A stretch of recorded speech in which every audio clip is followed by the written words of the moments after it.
Good evening, ladies and gentlemen. Welcome to this week's edition of Roundabout Sports. My name is Jeremy Karp, and thank you for tuning in wherever you may be listening, whether it be on Spotify, Breaker, Anchor, Google Podcasts, Apple Podcasts, wherever you may be tuning in, or on our Facebook and our Twitter accounts, which you can find at Interstate 70 Sports Media and at Roundabout Sports.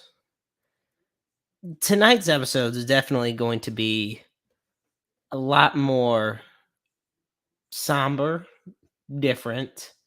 Um, and I definitely have spent most of today figuring out how I wanted to go about this. And there's multiple ways you can go about this. And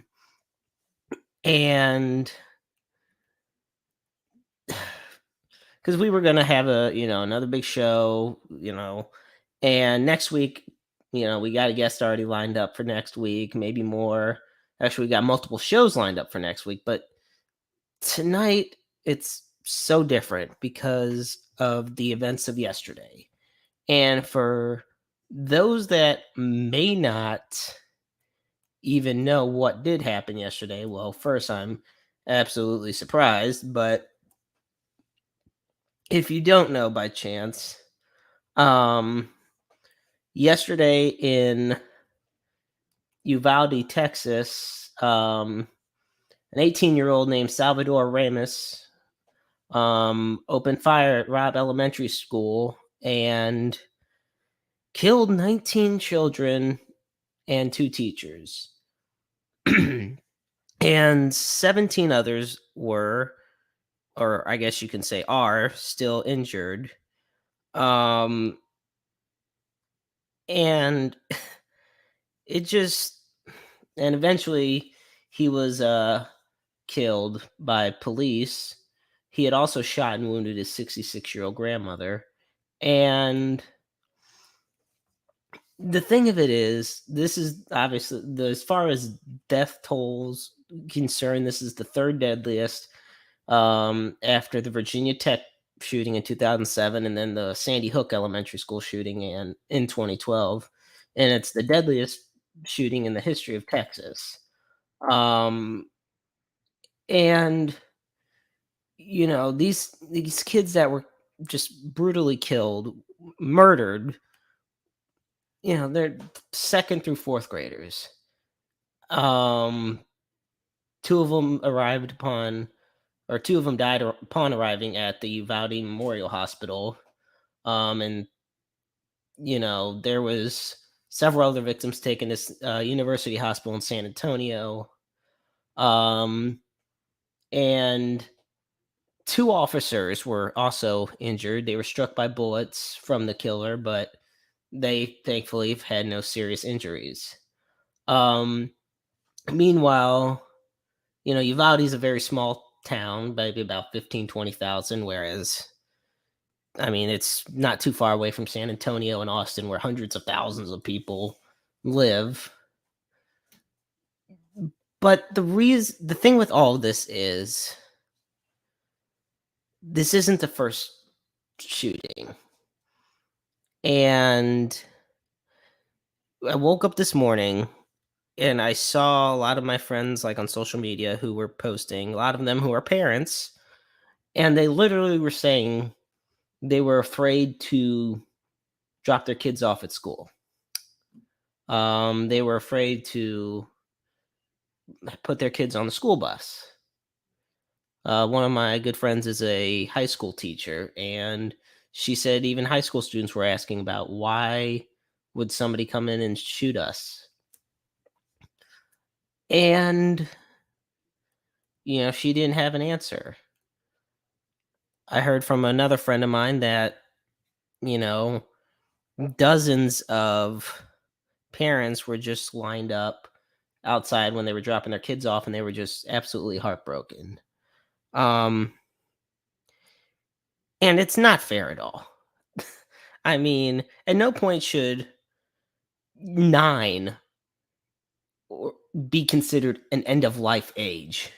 No point should being an elementary school student, when you send your kids off to school, whatever school it may be, that should not be the last time you see them.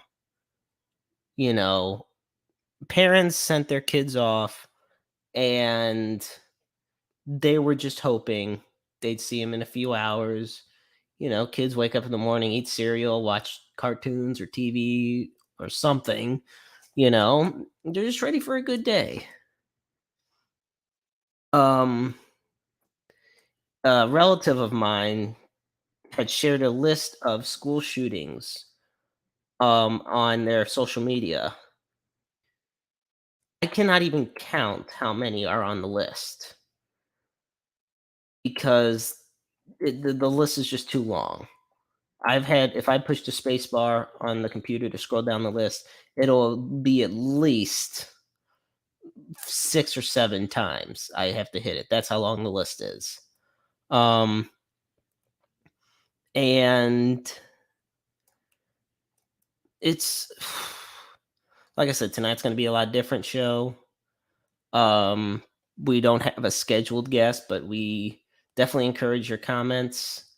Um, and it's just something that needs to be addressed. I know there's going to be people that are like, no, you stick to sports. No, I'm not going to. For 1 week, you can do without your team either winning or losing a game because guess what?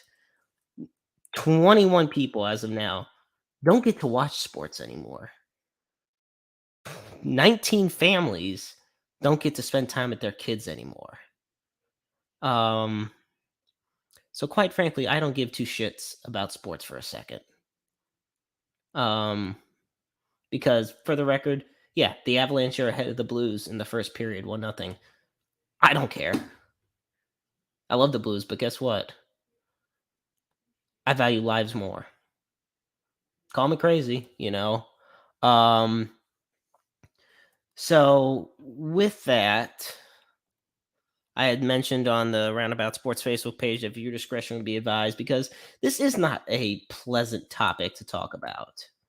Um, there's been at least 37 children that have been killed in school shootings in 2022 so far. It is May.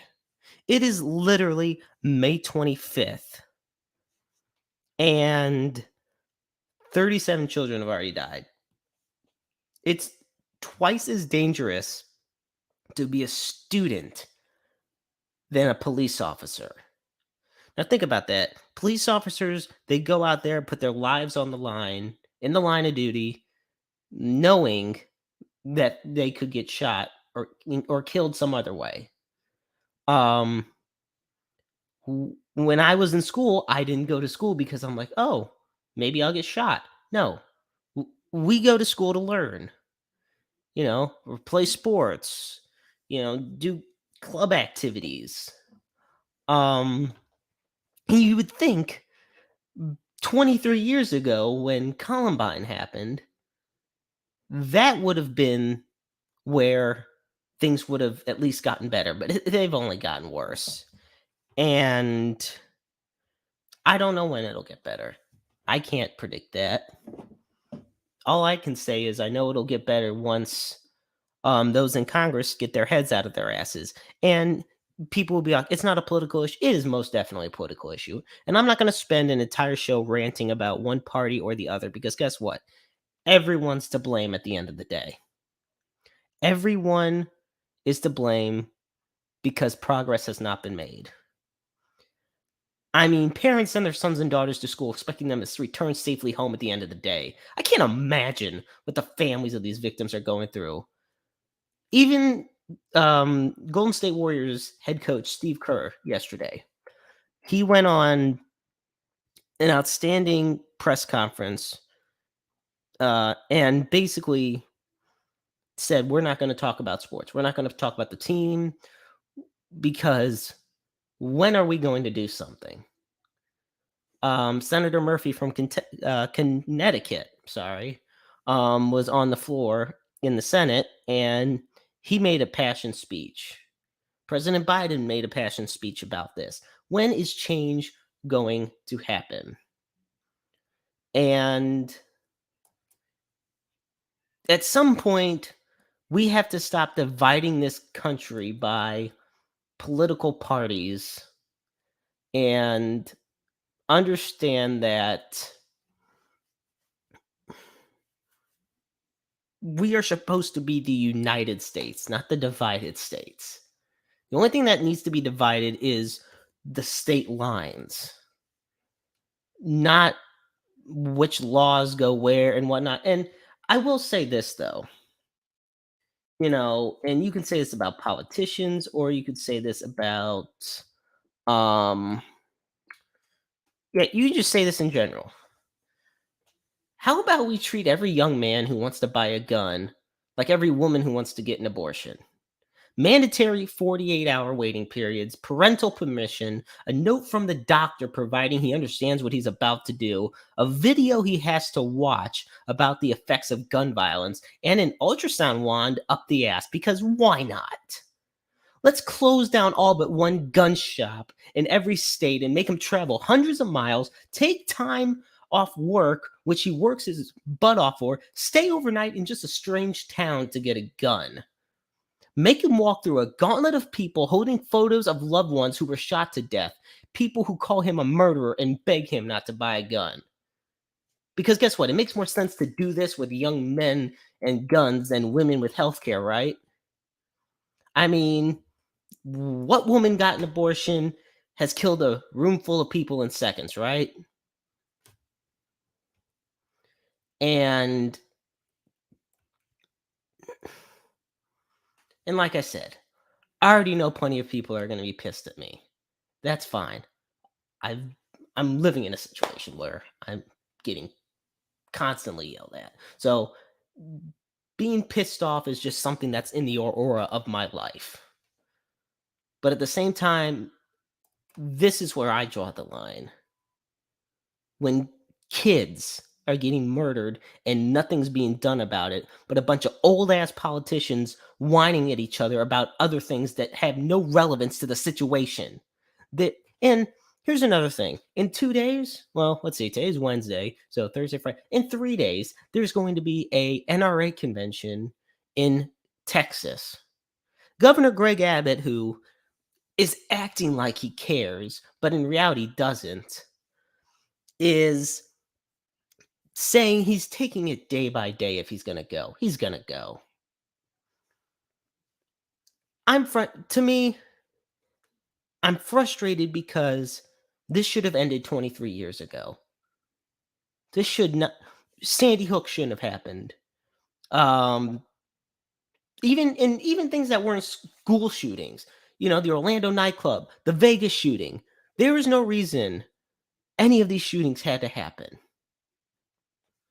And it's just heartbreaking that when the time comes, if the time comes, but hopefully when change does happen, a lot of kids won't be alive to witness it. And I just, and Texas also is it's interesting to me because Texas is a state where guns have more rights than women. I mean, come on, are you freaking serious? If you're preborn, you're fine. If you're preschooled, you're screwed. But I digress. So originally, like I said, it's yet another mass shooting, and Uvalde is a Hispanic majority city. It's about, like I said, about 15, 16,000 people. It's about 60 miles from the border. And the perpetrator of this, um, for those that want to play the card of, oh, well, the perpetrator was just deeply troubled. He was a criminal. He had all these issues. Let me tell you something. Prior to this shooting, this guy had no criminal record, no documented health issues mentally. But he was constantly bullied. And He frequently got into fights because he was bullied. He had a stutter and he had a strong lisp. Um, and he was expected to graduate. And here's another side note. And school is almost over. Literally, kids were thinking about summer vacation, where they were going to go with their parents and their families, where they were going to travel to. Maybe they were going to go to Disney World. I don't know. Maybe go to a local baseball game. I have no clue. But what I do know is 19 kids and two teachers. Let's not forget the teachers here. Two teachers who heroically protected their students from there even being any more casualties. Um, None of them get to enjoy anything in life anymore. Um, and the the shooter Salvador Ramos, he legally purchased a semi-automatic rifle from the local gun store on May 17th, a day after his 18th birthday. Now, why the hell does an 18-year-old need a semi-automatic rifle? And don't give me the, oh, my freedoms. You know what? When the founding fathers made the Constitution and wrote the Second Amendment, the fastest gun took 5 minutes to load up. It was a freaking musket. There ain't no reason an 18-year-old needs to own a damn semi-automatic rifle. And I don't think it matters what political party or religion or belief in general you are. I think the humane thing to do is to be able to understand that. I think that's just common sense. Um so anyway, he he shot his grandma yesterday in the forehead and took her truck. She is in critical condition. And prior to the shooting, he posted 3 times to his Facebook account. And once one of the posts that he had put was about saying that he was going to open fire to school. They were private one-to-one text messages discovered, so they weren't like publicly on, his Facebook wall. He crashed his grandmother's truck through a barricade and into a ditch outside the school. And there's another thing. This is another thing in the whole shebang that just blows my mind. He wore body armor. Why does an 18-year-old need body armor? I mean, let's really think about this, folks. And I just, I don't get it. I, honest to God, don't get it. It just blows my mind. And,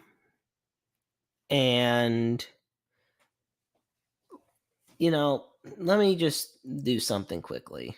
So bear with me for a second. Because I think it definitely needs to be shown. So hang on one second. These are the majority of the victims. And at the start of the show, I had put their picture on, for X amount of time. But just look at the faces of those teachers and of those kids, all of whom had lives ahead of them, full lives, so much going for them. And it just ended, like that.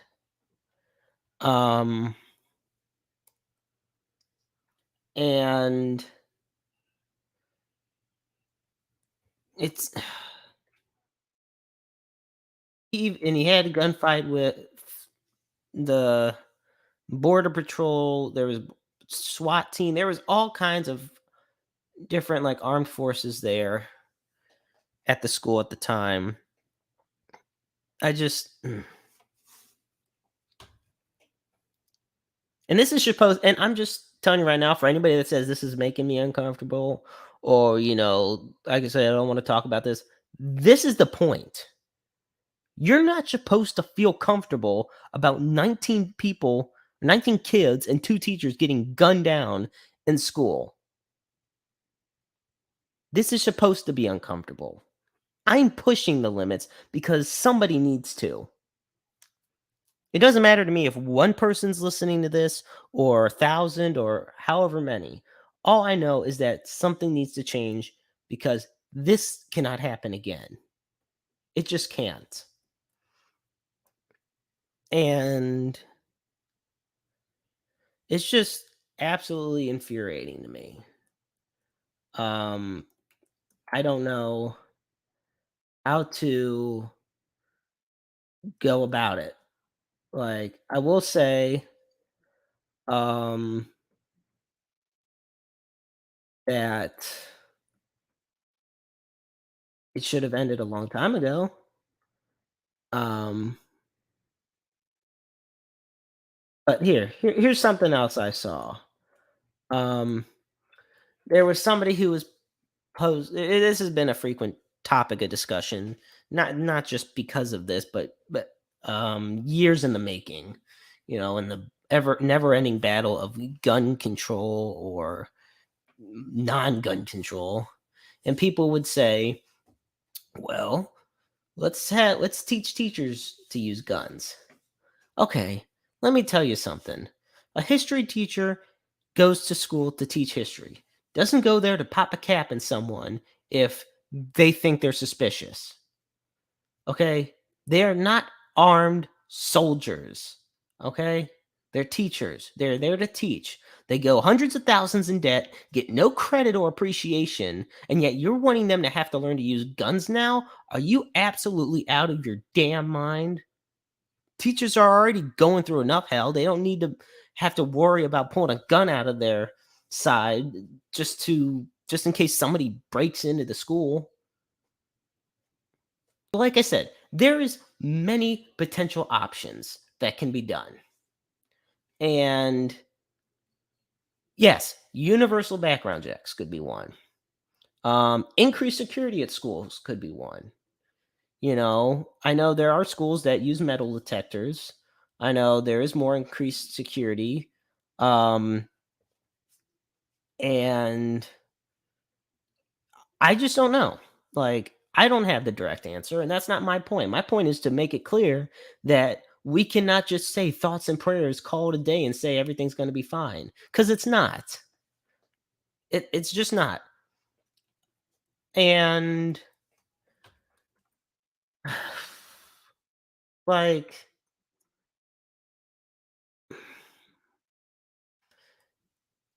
in the U.S. alone,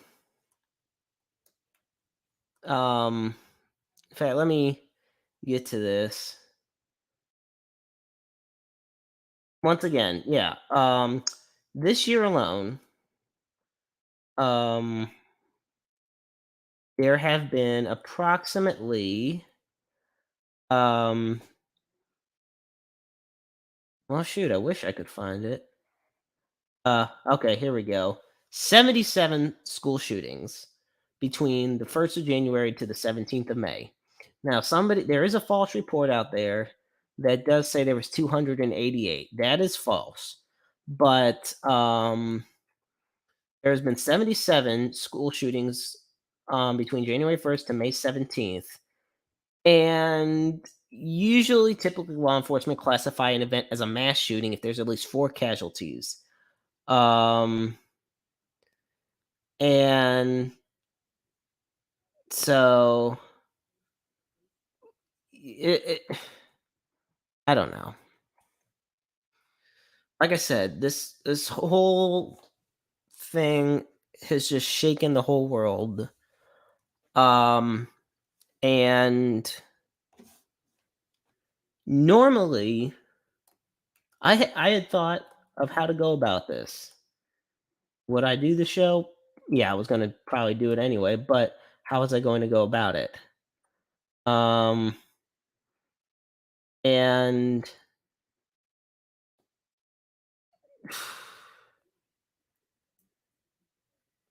you know, I'll just never forget when I was in high school.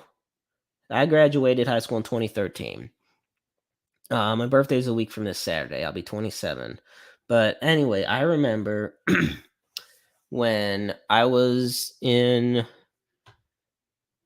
I believe, junior year or senior year. Actually, I think it was senior year.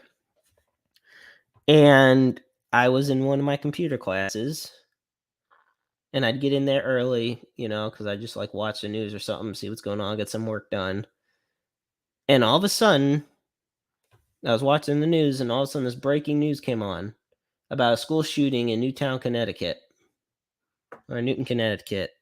Um, and I remember my teacher and I and my classmates, we were just watching it unfold. And literally 26 people ended up dying at Sandy Hook. Um, 20 of them were between 6 and 7 years old, and 6 were adult staff members. And then, of course, he had also shot and killed his mother, before, kinda similar to how the perpetrator shot his grandmother before, this attack at Robb Elementary School. So, here we are. And what's the best advice that I could give in this situation? Look, I'm not saying thoughts and prayers aren't an answer. I'm saying they're not the only answer. A lot of people say they shouldn't be at all. No, because my thoughts and prayers do go with out to all the families affected, and the ones on top of the ones that are being affected right now from this shooting, the ones who have to relive it, who've lost children or other loved ones through previous shootings. But Congress doesn't pass things on thoughts and prayers. Legislature doesn't happen on thoughts and prayers. Only change can be done through actions. It's like the old saying goes, actions speak louder than words. Um, and that's up to everybody to decide what to do. I'm not I'm not a politician, and thank God for that.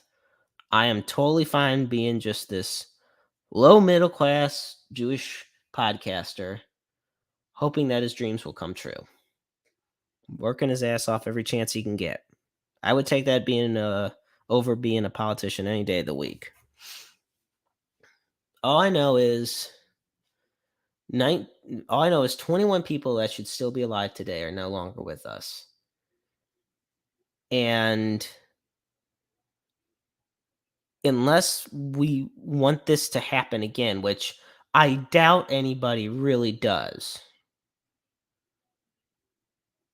change has to happen. America needs to fix the damn problem. This isn't something that happens in France. It doesn't happen in Denmark. This doesn't happen in Canada or Australia. And I'm not acting like they're all the perfect countries, but I'm also saying that they must be doing something that we're not, because these shootings aren't happening there, but they're sure as hell happening here and at a lot faster rate.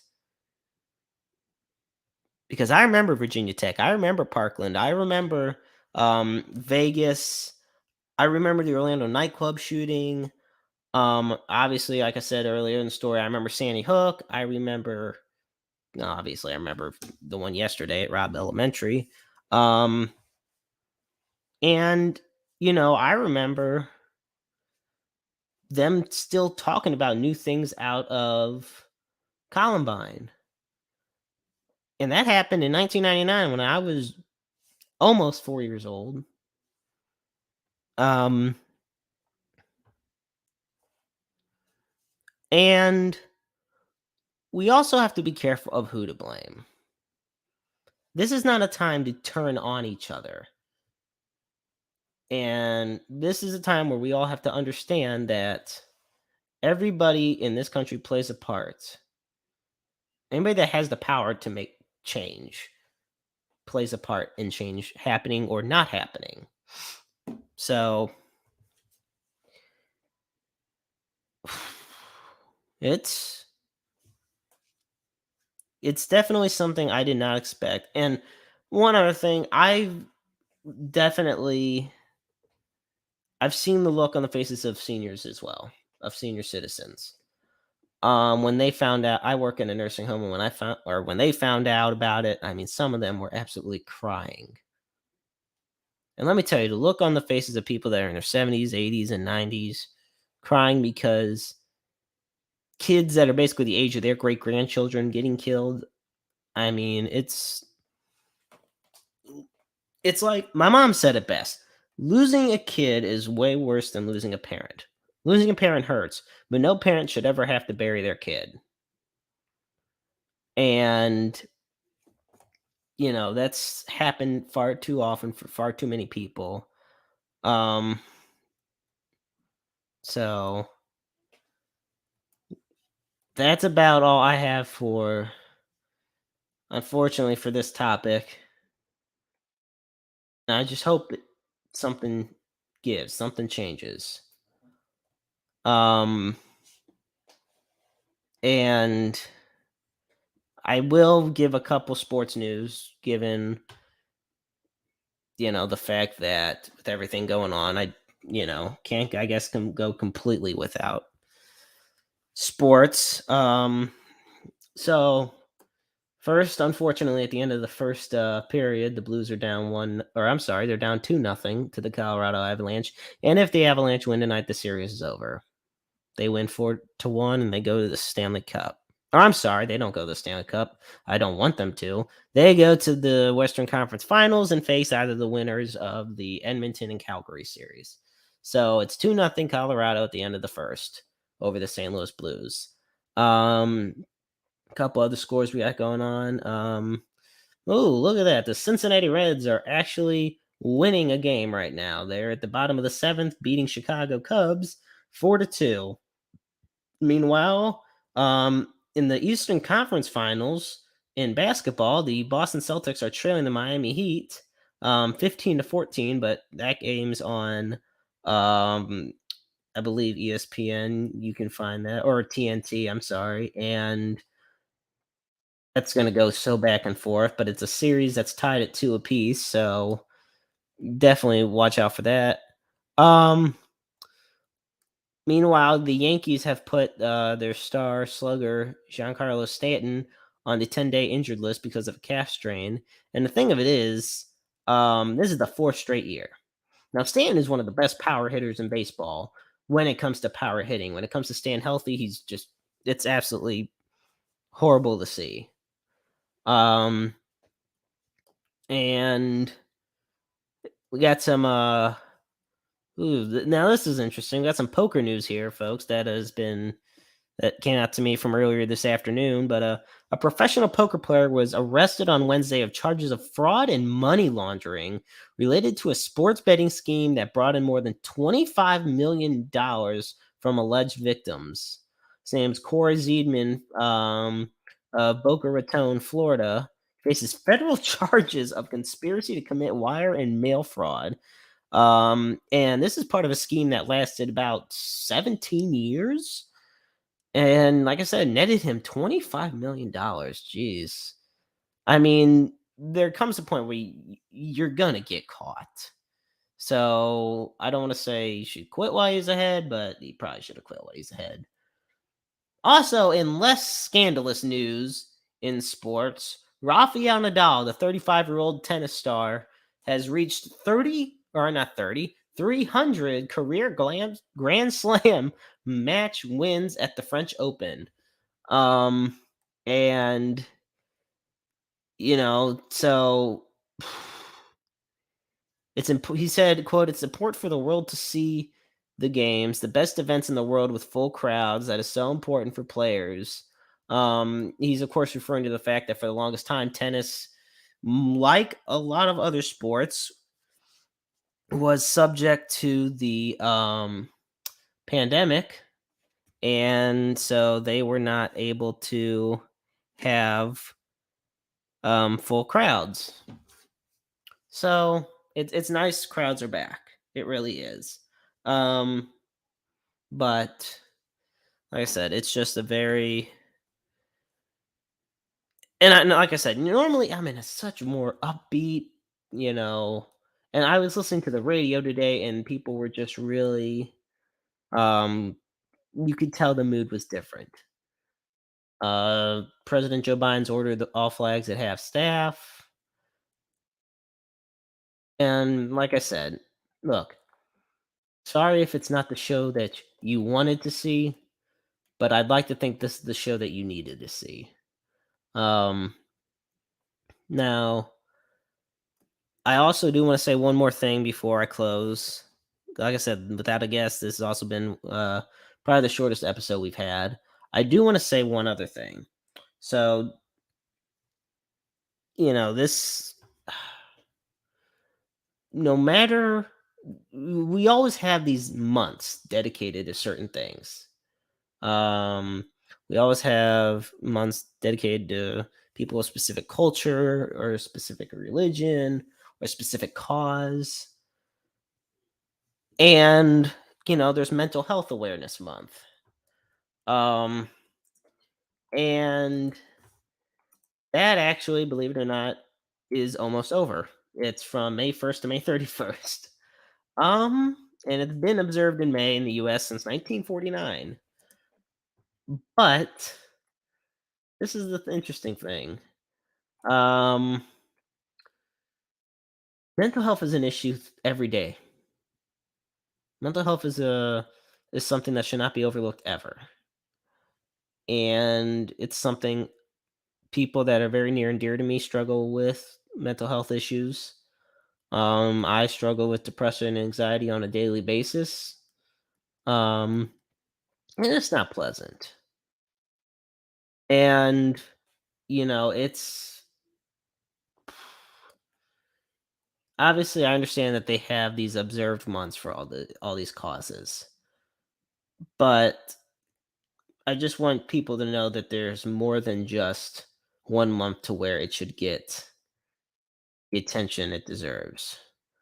Um, so I'm also going to add a new helpline. Oh, it's not a new helpline, but it's a new one that we're going to put at the bottom of the screen. Um, Usually, I have the National Suicide Hotline, which I'm still going to. Don't think I'm not going to get rid of that. Um, but we are going to start with the NAMI hotline. Now, what is NAMI? Well, or NAMI. Well, I mean, I probably pronounced it wrong, but it's not the first time I've messed up. It's the National Alliance of Mental Illness. It's a U.S. based advocacy group, and it was founded um, back in 1979. And they also have a 24/7 toll free hotline. And I noticed I have a small little symbolical typo, so just bear with me and my grammar right there. So the phone number for that, which is open, it's 1-800-950-NAMI. So 1-800-950-NAMI. And there'll be people there. But and also, as always, we have the suicide awareness hotline, and that one is on 24/7, 365. It's a National Suicide Prevention Hotline.